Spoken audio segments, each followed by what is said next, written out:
after the activity 6.3 and 6.2 and 6.1. By some activities we can infer that air is very necessary for getting flame or getting fire. कोई भी आग लगने के लिए या फिर कोई भी फ्लेम जनरेट होने के लिए फ्लेम एंड फायर में डिफरेंस है. अगर एयर ब्लो के साथ में फायर हमको एक स्पेसिफिक शेप में दिखती है. If there is a fire in an specific shape, like we can see flame on candle. Candle जो है उसके ऊपर जो हमको फ्लेम दिखती है वो फ्लेम हमको इजीली किसमें दिख सकती है? कहीं भी दिख सकती है. जहां कहीं भी कोई भी फ्यूल, मैंने आपको कल बताया था कि द सबस्टेंस और object which can get fire और which can catch fire. अगर किसी भी तरीके से किसी भी सबस्टेंस में फायर लग सकती है या फायर उसको मिल सकती है तो उस सबस्टेंस को हम बोलेंगे fuel. Like automobiles and vehicles can ignite their fuel in the form of petroleum products. वहां पे जो उनकी इग्निशन है वो किसमें मिल सकता है? उनको पेट्रोलियम प्रोडक्ट्स में मिल सकता है. Like petrol, diesel, CNG, LPG, जो भी हम बहुत सारे फ्यूल्स यूज करते हैं उसमें से. Just a minute, Arpit is waiting in our meeting outside, so we have to unlock Sir, our don't meeting. lock here. Yes, now he is able to enter. तो जैसे अभी अर्पित को हमने अपनी मीटिंग में आने के लिए परमिशन दी या फिर ये समझ लो कि हमने उसके लिए ऐसी कंडीशंस डेवलप कर दी कि वो हमारी क्लास में एंटर कर पाया. राइट? तो अगर वो क्लास में एंटर कर पा रहा है तो इसका मतलब ये है कि there is favourable conditions to enter in our class. Like that we have to create or generate favorable conditions for getting fire. तो उसके लिए हमको क्या करना पड़ेगा? टेम्परेचर या हीट प्रोवाइड करानी पड़ेगी. अगर कोई भी फ्यूल या कोई भी सबस्टेंस इतने लेवल पे अपने टेम्परेचर को राइज कर सके या ऐसी कंडीशंस बन जाएं कि वो अपने आप को इग्नाइट कर सके तो उस टेम्परेचर को हम बोलते हैं इग्निशन टेम्परेचर. ये इग्निशन टेम्परेचर प्रोवाइड कराना या फिर प्रोवाइड होना ये हमारे लिए सबसे ज्यादा जरूरी है किसी भी फायर को जनरेट करने के लिए या फायर को प्रोवाइड कराने के लिए. जैसे आप वाइल्ड फायर, कल ही हमने वाइल्ड फायर का एक एग्जांपल लिया था जिसमें मैंने आपको बताया था कि वाइल्ड फायर लगती कैसे है. मोस्टली आप जब देखते हो कि अभी लास्ट ईयर का ही एक एग्जांपल था कि अमेज़न के जो फॉरेस्ट हैं, इन अमेज़न फॉरेस्ट में बहुत वाइल्ड फायर फैल गई थी और उनको हम बोलते हैं लंग्स ऑफ द अर्थ.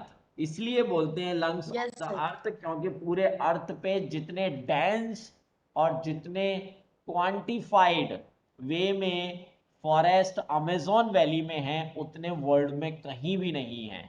इसलिए वहां से सबसे ज्यादा ऑक्सीजन जनरेट होती है क्योंकि इतने डेंस फॉरेस्ट हैं तो वो ऑक्सीजन बहुत अच्छी क्वांटिटी में जनरेट करते हैं.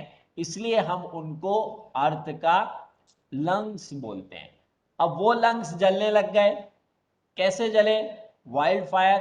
How they can get wild fire? Sir, during because of extreme higher heat. Temperature.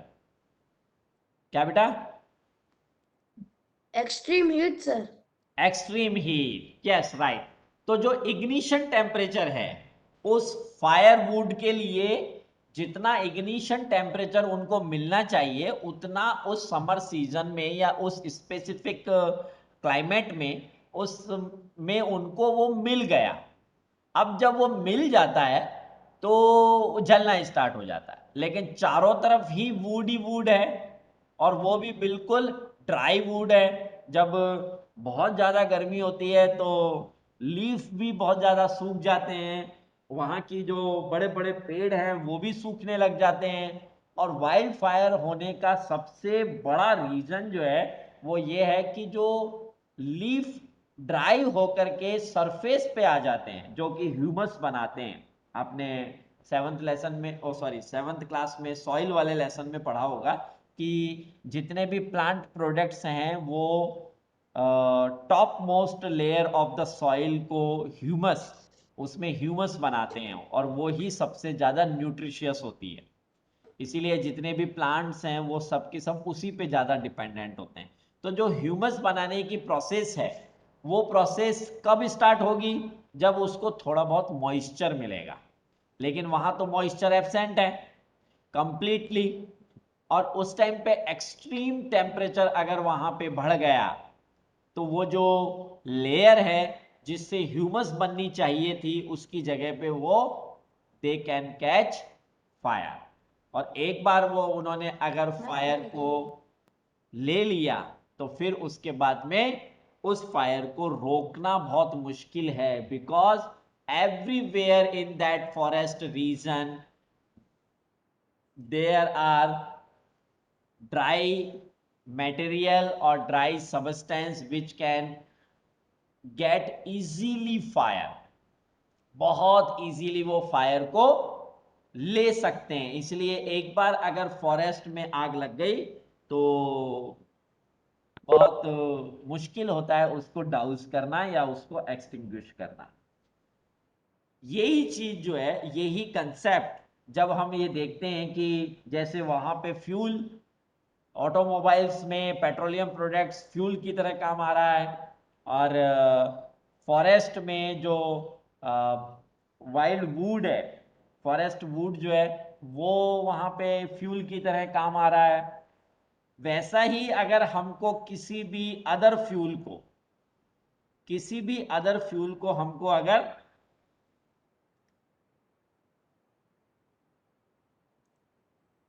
Use करना है या फिर उसको इग्नाइट करना है, इग्नाइट करने के लिए हमको क्या करना पड़ेगा? उसको जलाने का मटेरियल देना पड़ेगा। मीन्स इग्निशन टेम्परेचर उसको प्रोवाइड कराने के लिए हमको स्पेसिफिक टेम्परेचर देना पड़ेगा उसको। उसके लिए हम क्या कर सकते हैं? जैसे आप गैस जलाते हो तो गैस को जलाने के लिए आपको मैच स्टिक की जरूरत पड़ती है या फिर आपको लाइटर की जरूरत पड़ती है। गैस जो है वो बहुत इजीली जल जाती है, वो एक तरह से बहुत इनफ्लेमेबल है, इसलिए लाइटर से जल जाती है। लेकिन कागज तो नहीं जलता लाइटर से, और कागज एक मैच स्टिक से जल जाता है लेकिन वुड नहीं जलती है एक मैच स्टिक से। उसके लिए हमको उसमें कोई ना कोई ऐसा इनफ्लेमेबल प्रोडक्ट यूज करना पड़ता है या इनफ्लेमेबल मटेरियल उसमें डालना पड़ता है। जैसे हमको वुड जलानी होती है तो हम उसके ऊपर थोड़ा सा केरोसिन डाल देते हैं, है ना? केरोसिन डालने से क्या है, केरोसिन का इग्निशन टेम्परेचर बहुत कम होता है। तो जब हम उसमें मैच स्टिक लेके जाएंगे, मतलब इग्नाइटेड मैच स्टिक लेके जाएंगे, तो वो जलने लग जाएगा। तो ये मैच स्टिक बनाना कैसे पॉसिबल है? उसके लिए फॉस्फोरस यूज करते हैं। सबसे जो सेल्फ इग्निशिबल, आपने अपने लास्ट वाले लेसन में पढ़ा होगा, मैंने एक क्वेश्चन भी पूछा था आपसे, पेपर में आया था आपके ये क्वेश्चन, कि ऐसा कौन सा नॉन मेटल है जो एयर के कांटेक्ट में आने से जलने लग जाता है? नॉन मेटल है सर पोटेशियम आंसर सोडियम। और फास्फोरस।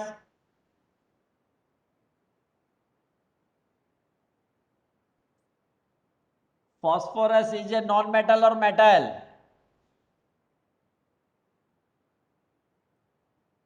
कौन बोलेगा?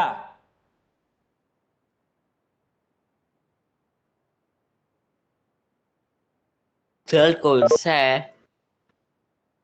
Phosphorus is a non metal और metal? Non metal. Non metal. भी इतना क्यों आप लोग हेजिटेट होते हो? आप कभी भी इस चीज को हेजिटेट मत करो। कम से कम मेरी क्लास में तो बिल्कुल हेजिटेट मत करो इस बात से कि आप जो आंसर दे रहे हो वो गलत हो सकता है। हमारा हेजिटेशन और हमारा जो शाइनेस है वो ही ये हमको आंसर देने से रोकता है या बोलने से रोकता है। हम इतने घर में लड़ाई झगड़ा करते हैं और खूब चिल्ला चोट करते हैं, लेकिन जैसे ही हमारे घर पे मेहमान आते हैं हम क्यों अपने लड़ाई झगड़े में इतना कम बोलना और शुरू कर देते हैं? क्योंकि हम हेजिटेट होते हैं इस बात से कि हमारे यहाँ जो गेस्ट आए हैं उनको अच्छा नहीं लगेगा या हम कुछ गलत ना बोल दें। वो क्यों ये बात आपकी क्लास में है? क्लास में आपको ये हेजिटेशन रहता है कि that the answer which I have giving it is right और wrong. There is a dilemma. आपको डायलमा रहता है इस बात का कि ये आंसर राइट होगा कि रॉन्ग होगा। And other students and your other peer group what they will feel and what they will say or tell about me। मेरे बारे में क्या बोलेंगे कि मेरे को इतना भी नहीं आता है, तो वैसे भी कहाँ आ रहा है, कोई भी नहीं बोल रहा है आंसर। आपकी क्लास जो है वो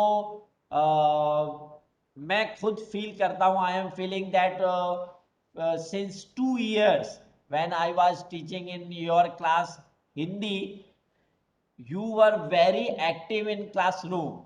आपकी जो क्लास है वो बहुत एक्टिव थी and the happiness index of your class was very high। But nowadays or in these conditions of online classes and online platform of teaching, you are very passive। Active and passive पढ़ते हो ना English में? आपकी जो 6th class थी वो अब बहुत पैसिव हो गई है, पहले बहुत एक्टिव थी। सबसे बड़ी बात तो है उस वजह से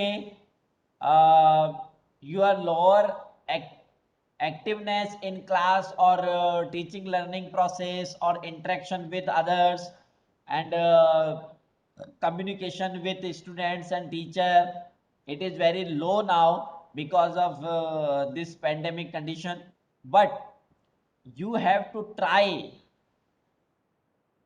to get active। एक्टिव रहने के लिए, इसीलिए इसमें बार बार आपको कहा जाता है एक्टिविटी 6.3, एक्टिविटी 6.4।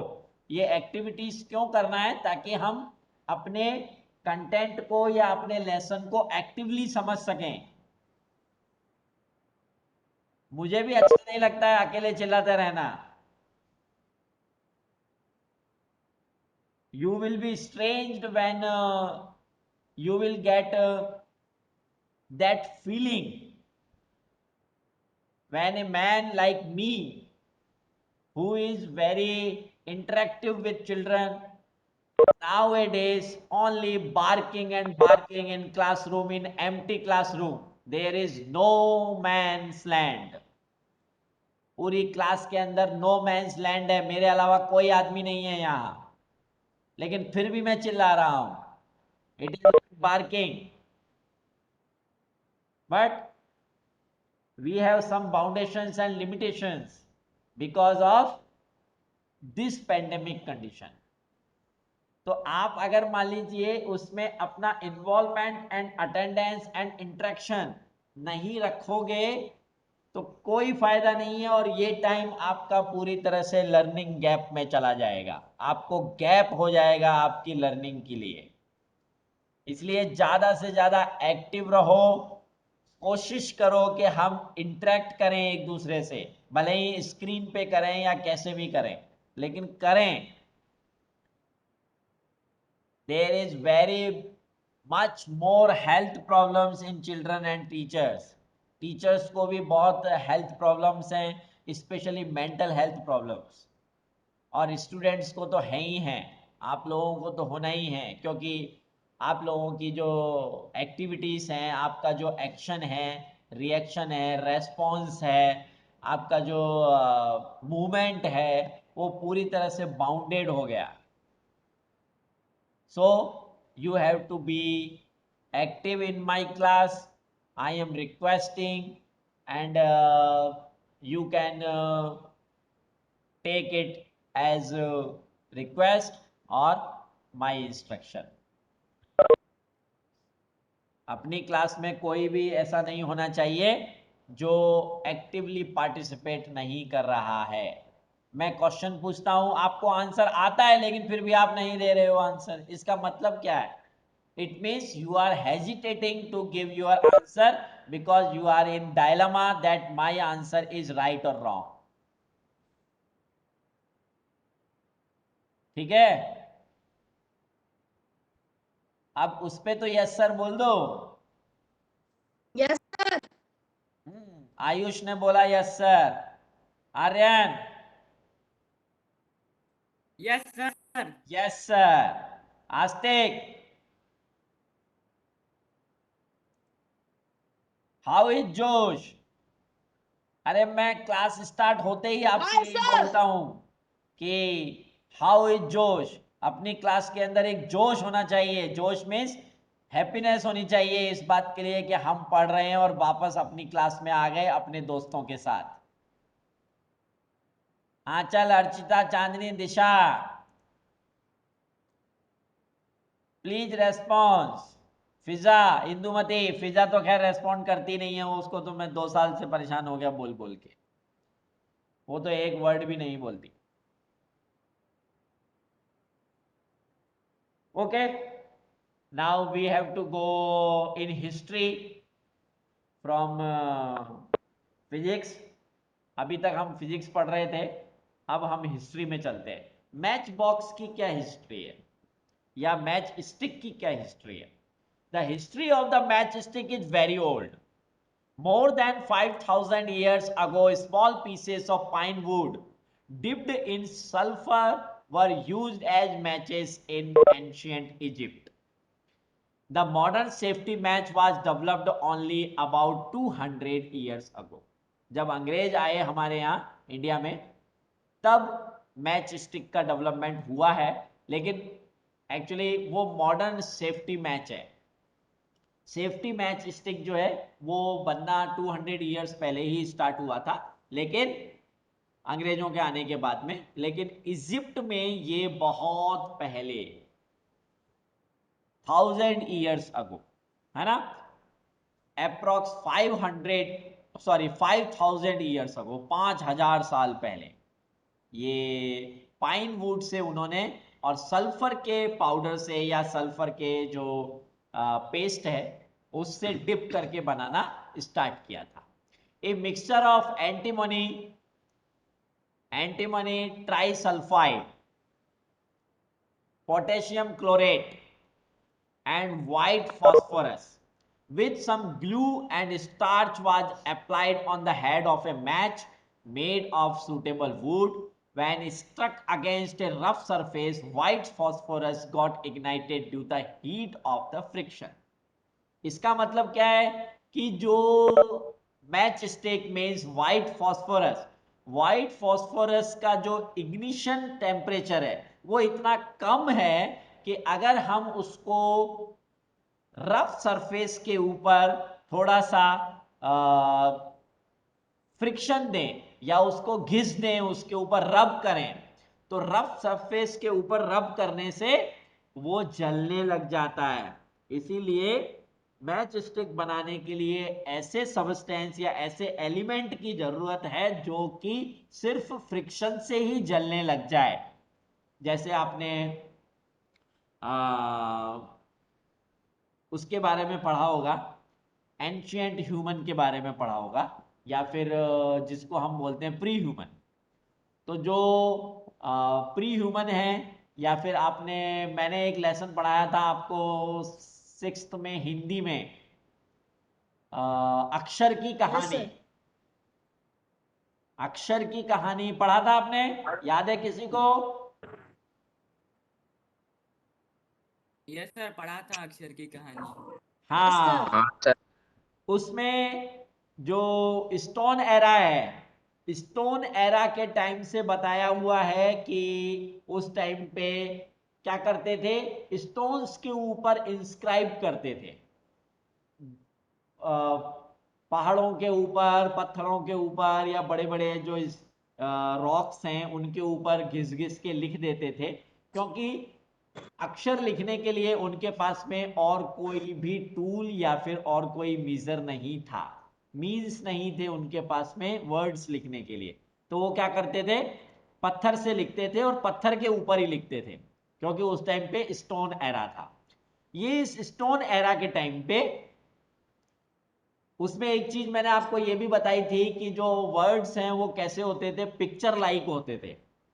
अभी जो हम वर्ड्स पढ़ते हैं, लिटरेरी वर्ड्स पढ़ते हैं, अल्फाबेट्स पढ़ते हैं, वो अल्फाबेट्स उस टाइम पे नहीं होती थी, उसकी जगह पे पिक्चर साइन, या जिसको हम साइन लैंग्वेज बोलते हैं, तो जो साइन बना देते थे वो, और उन साइन से ही हमको ये समझना होता था कि ये किसके लिए कह रहा है। जैसे सन बनाना है उनको, तो सन लिखते नहीं थे, SUN सन नहीं लिखते थे, या फिर उसकी जगह पे सन को एक राउंड शेप में बना के जैसा वो दिखता है ऐसा दिखता हुआ सन बना देते थे, तो उससे मालूम पड़ता था कि हाँ भाई ये सन है।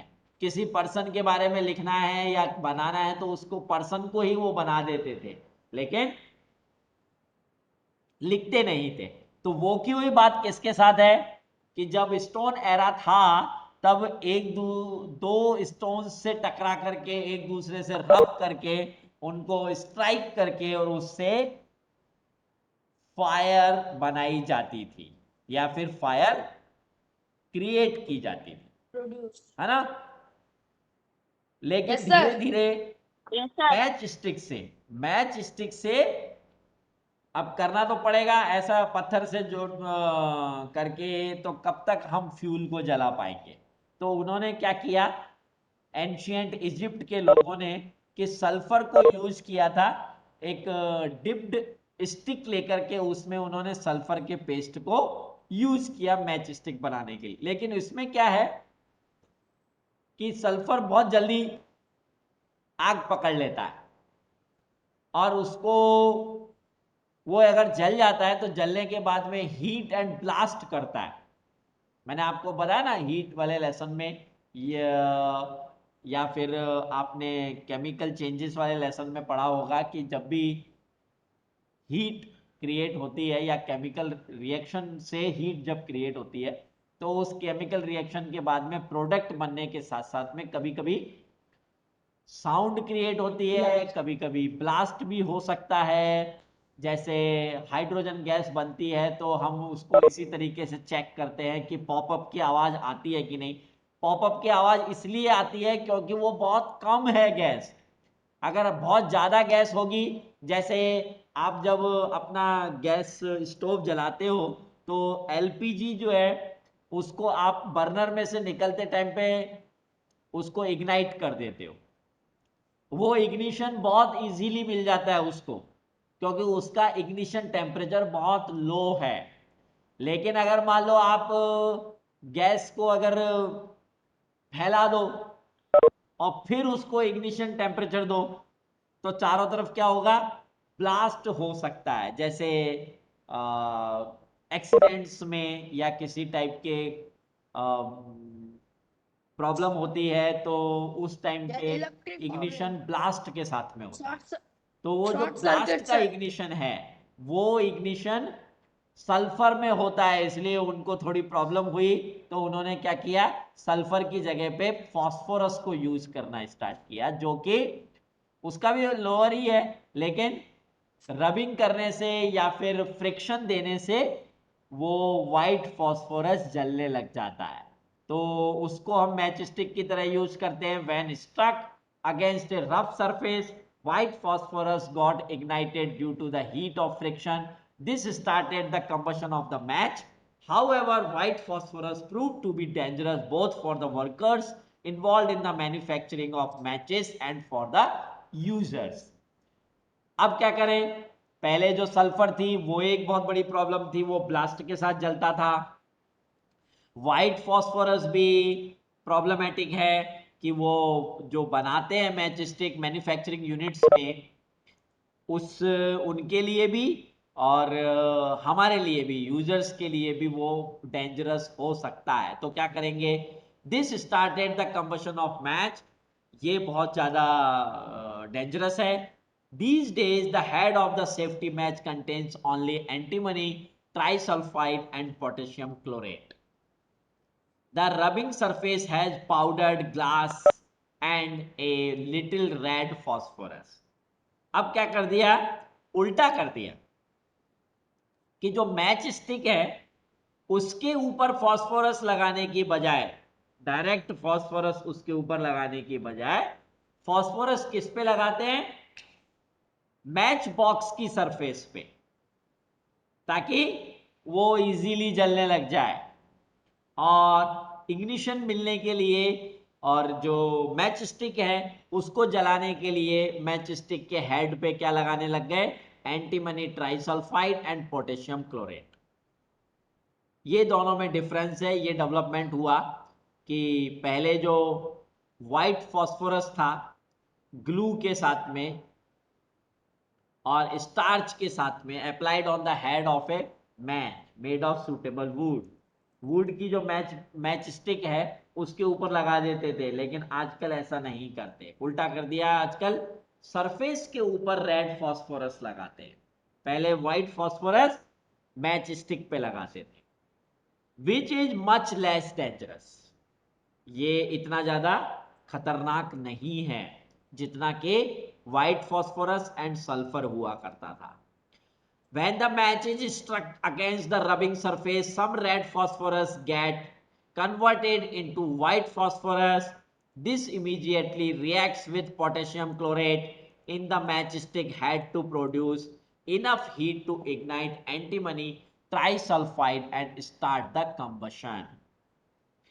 जलने की जो प्रोसेस है या जो इग्निशन की प्रोसेस है या फ्लेम क्रिएट होने के लिए हम जो मैच स्टिक यूज कर रहे हैं उसकी जो प्रोसेस है या जो रिएक्शन है, उस रिएक्शन को हम कैसे सीख सकते हैं कि पहले वाइट फॉस्फोरस डायरेक्ट यूज किया जाता था potassium chlorate and antimony trisulphate के साथ में, सॉरी ट्राइसल्फाइड के साथ में मैच स्टिक के हेड को बनाने के लिए यूज किया जाता था। लेकिन वो डेंजरस है तो क्या कर दिया कि उसमें एक छोटा सा चेंज कर दिया कि व्हाइट फॉस्फोरस यूज करने की जगह पे रेड फॉस्फोरस यूज करने लग गए, which is less dangerous for the users and manufacturers of the matchstick. This white phosphorus, when we rub or when we give friction to the surface of the matchbox with the help of matchstick, which is made by the antimony trisulfide and potassium chlorate, इन दोनों से बनी हुई जो match stick है, उस match stick को हमने उस सरफेस के ऊपर रब किया। रब करने से जो सरफेस पे रेड फॉस्फोरस था वो किस में कन्वर्ट हो गया, व्हाइट फॉस्फोरस में। और ये व्हाइट फॉस्फोरस पोटेशियम क्लोरेट के साथ में रिएक्ट करके इतना हीट प्रोवाइड करा देगा जिससे कि एंटीमनी ट्राइसल्फाइड जल सके, मींस इग्नाइट हो सके। तो मैच स्टिक को इग्नाइट करने का जो प्रोसेस है या जो रिएक्शन है वो क्या है, व्हाइट फॉस्फोरस की जगह पे रेड फॉस्फोरस को यूज किया। वो रेड फॉस्फोरस व्हाइट फॉस्फोरस में कन्वर्ट होगा फ्रिक्शन के बाद में, फिर रिएक्ट करेगा किसके साथ में, पोटेशियम क्लोरेट के साथ में। पोटेशियम क्लोरेट से रिएक्ट करके वो इतनी इग्निशन क्रिएट कर देगा या इग्निशन टेम्परेचर वो इतना राइज कर देगा कि एंटीमनी ट्राइसल्फाइड जलने लगे, है ना। तो ये प्रोसेस है मैच स्टिक के जलने की। Yes sir. ओ, तो ये आपको जरूर लिखनी है अपने एक्टिविटी में। ये एक तरीके से आप एक्सटर्नल एक्टिविटी मान लो। मैच स्टिक को कैसे जलाते हैं हम और वो किससे बनती है, और उसके जो मैच बॉक्स का सरफेस है, एक मैच बॉक्स भी बनानी है आपको, अच्छे से मैच बॉक्स बनानी है जिसमें कि सरफेस भी दिखाना है, या फिर आप चाहो तो एक मैच बॉक्स को आप पूरी तरह से अनफोल्ड करके और अपने नोटबुक में या आपकी जो भी एक्टिविटी बुक आपने बना रखी है, स्पेशली नोटबुक, उस नोटबुक में स्टिक कर सकते हो। एक मैच स्टिक और एक मैच बॉक्स। ये मैच बॉक्स आपको अपने नोटबुक में या आपकी जो भी एक्सरसाइज बुक है उसमें स्टिक करना है, और उसके बाद में ये पूरी reaction with history of the match stick लिखना है। ये आपका आज का एक्टिविटी है। सिर्फ ऐसे वो पिक्चर की तरह सुन लिया, देख लिया, मजा आया तो ठीक है, नहीं आया तो कोई बात नहीं, अटेंडेंस तो लग गई। अटेंडेंस लगाने के लिए किसी भी हालत में आप लोग अपना ज़्यादा कंसंट्रेशन मत दो। उसकी जगह पे आपका कंसंट्रेशन होना चाहिए हमारी क्लास में लर्न करने का। आपने आज क्या सीखा। कई बार मुझे ये चीज़ फील होती है कि आज के दिन में आपको कुछ नहीं पढ़ा पाया, तो मैंने आज क्लास के अंदर कुछ नहीं सिखाया, तो इसके लिए मुझे सेल्फ रेस्पॉन्सिबिलिटी लेना चाहिए कि भाई ऐसा दोबारा ना हो, और इस टाइप की कंडीशंस बने कि हम टीचिंग लर्निंग प्रोसेस को बिल्कुल active and interactive and happy environment में कर सकें, तभी मज़ा आएगा। अदरवाइज कोई फ़ायदा नहीं है। अटेंडेंस लग गई आपकी और ऑनलाइन एग्ज़ाम हो गए, आप पास हो गए, 9th में चले गए, लेकिन इन 2 सालों में आपने अगर कुछ नहीं सीखा तो आपको आगे के लिए वो हमेशा गैप बना रहेगा, जिसको हम बोलते हैं लर्निंग गैप। ये लर्निंग गैप ही हमको फिल करना है अच्छे से स्टडी करके। अब इन्फ्लेमेबल एंड नॉन इन्फ्लेमेबल, ये हम कल कंटिन्यू करते हैं। ओके, आज इतना ही, ताकि एक्सटिंग्विश करना या douse of the fire, what is the process, extinguisher हम कल पढ़ेंगे। Okay sir. Yes sir.